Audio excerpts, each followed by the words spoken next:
Et si la personne que l'on pleure n'avait en fait jamais vraiment existé? C'est une idée un peu folle, non? Eh bien, c'est exactement ce qu'on va explorer aujourd'hui, le concept du prince fantôme. Alors, avant de plonger dans le vif du sujet, un petit rappel important. Tout ce qui suit est à but éducatif. Ça ne remplace en aucun cas la vie d'un professionnel de la santé mentale. On va commencer par cette question, qui est vraiment au cœur de tout, même si elle peut paraître un peu déroutante. Imaginez un instant, que se passe-t-il quand on fait le deuil de quelqu'un qui, en réalité, n'était qu'une illusion, un mirage? Pour y voir plus clair, voilà notre parcours. On va d'abord décortiquer comment cette illusion se met en place. Ensuite, on plongera dans la douleur très particulière de ce deuil. Après ça, on verra comment passer du fantasme à la réalité. Et on terminera avec un plan d'action bien concret pour se reconstruire. Allez, on commence par le début. Cette fameuse phase de lune de miel, celle qu'on croit être le début d'une histoire magnifique, eh bien, souvent, ce n'est rien d'autre qu'une performance, calculée au millimètre près. Ce qu'il faut vraiment comprendre, c'est que ce fameux prince charmant n'a rien d'authentique. C'est un masque, un rôle créé sur mesure. Ce n'est pas le début d'une relation, non, c'est une audition. Une audition pour séduire et gagner l'accès à une personne. Ok, mais comment ça marche concrètement? D'abord, il y a l'effet miroir. Le manipulateur observe et reflète à la perfection les désirs de sa cible. En même temps, la victime, elle, projette son propre besoin d'être sauvée sur cette personne. Le but de tout ça, c'est ce qu'on appelle l'approvisionnement narcissique. En gros, s'assurer une source d'admiration constante. Et une fois que l'objectif est atteint, hop, le masque tombe. Prenons une petite seconde pour réfléchir à ça. Quelle est la différence fondamentale entre qui on est vraiment, au fond, et un personnage qu'on interprète?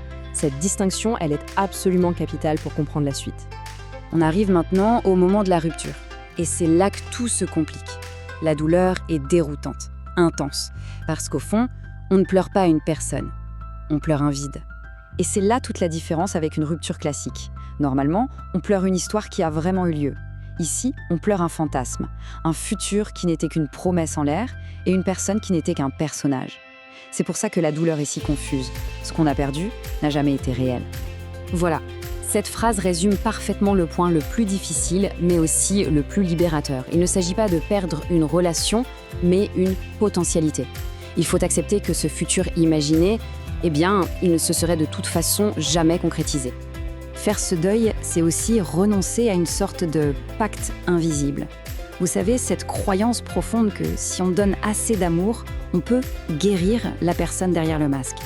L'étape cruciale, c'est d'accepter que l'amour, seul, ne peut pas réparer cette pathologie.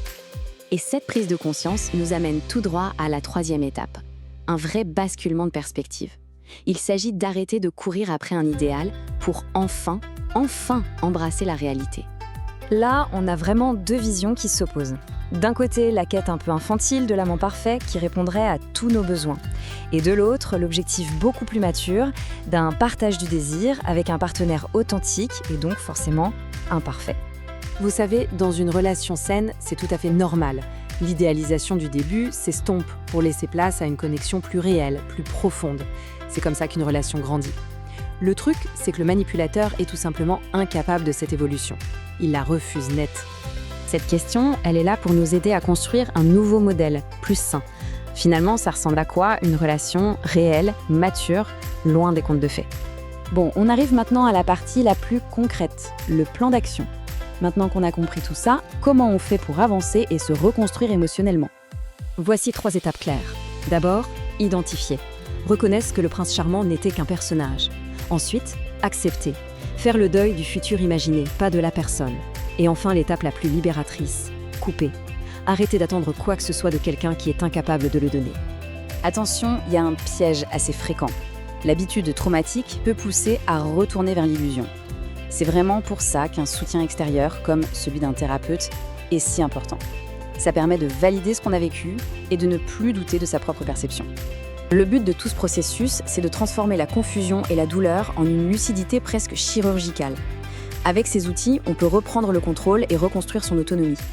Pour finir, je vous laisse avec une question. De toutes ces étapes, laquelle semble la plus cruciale pour commencer? Quel est le premier pas à faire? C'est là que la compréhension se transforme en véritable action.